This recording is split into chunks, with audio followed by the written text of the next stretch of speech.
Supreme court के panel की report के बाद बीजेपी और दिल्ली सरकार आमने सामने आ गए हैं। बीजेपी का आरोप है कि दिल्ली सरकार ने ऑक्सीजन संकट के समय ज़रूरत से 4 गुना ज़्यादा ऑक्सीजन की डिमांड की थी, जिसका सीधा सीधा असर 12 अन्य राज्यों की ऑक्सीजन सप्लाई पर पड़ा है। इससे हालात बिगड़े और कई लोगों की जान गई। अब ये सियासत कैसे शुरू हुई, देखिए रिपोर्ट।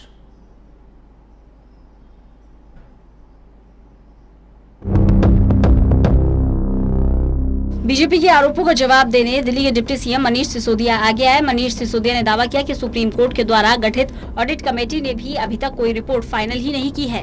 लिहाजा बीजेपी के नेता जो आरोप लगा रहे हैं वो उनके मनगढ़ंत रिपोर्ट पर आधारित है। सिसोदिया ने कहा कि अगर कोई रिपोर्ट है तो बीजेपी उसे सार्वजनिक करे। रिपोर्ट कहाँ है?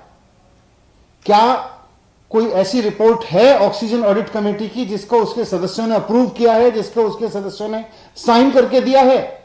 मैं चुनौती देके कहता हूं कि रिपोर्ट लाइए। कहां है वो रिपोर्ट जिसको ऑक्सीजन ऑडिट कमेटी के सदस्यों ने अप्रूव किया हो और जिसको ऑक्सीजन ऑडिट कमेटी के सदस्यों ने साइन किया हो?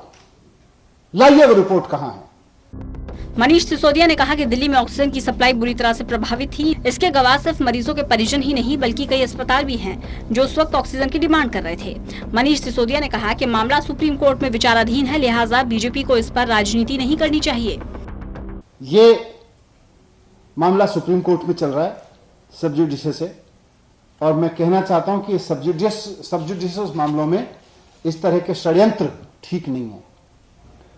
हम सब जानते हैं कि दिल्ली में अप्रैल के महीने में जब कोविड अपनी पीक पे था तो ऑक्सीजन का संकट हुआ था।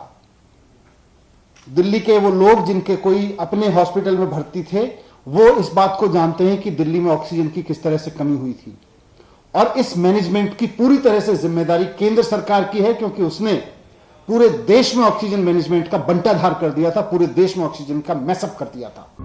कोरोना काल के दौरान दिल्ली में ऑक्सीजन का संकट और ऑक्सीजन की कमी से मासूम मरीजों की मौत जग जाहिर है। ऑक्सीजन सप्लाई को लेकर दिल्ली और केंद्र सरकार के बीच काफी नोकझोंक भी चलती रही। मामला सुप्रीम कोर्ट पहुंचा। सुप्रीम कोर्ट ने ऑक्सीजन की हकीकत का पता लगाने के लिए 12 सदस्यों की ऑक्सीजन ऑडिट कमेटी गठित कर दी है, जिसकी रिपोर्ट जून के आखिर तक कोर्ट में पेश होनी है। सवाल ये भी है कि कोर्ट में पहुंचने से पहले रिपोर्ट लीक किसने की? Vishwajit Jha, total news, Delhi.